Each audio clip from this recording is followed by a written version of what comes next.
Namamakla ka ba? Hindi, mama. Grabe ka, ma'am. Uy, malaking pera yan. Kawawa din eh. Alam mo ba na pag may procedure kami, tapos may pasyente kaming bakla, Oo. malalaman mo talaga na mahilig siya. Oo, paano? Kasi yung pwetan niya, Oo. ang laki ng butas. Ay, puta. Tapos pulang-pula na parang may ibang blister-blister na. Ah, ganun talaga itsura ng mga... Oo. Eh, natakot ako pag may... Kasi before kasi ipasok yung ano namin, gamit.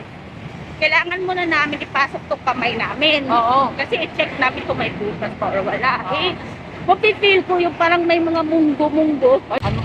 Alam mo yung pimples sa mukha mo? Oo, ganun. Marami. Oo, Sa loob ng pitan niya. Meron. Ganun. Mamakla ka ba? Hindi, mama. Grabe ka, ma'am.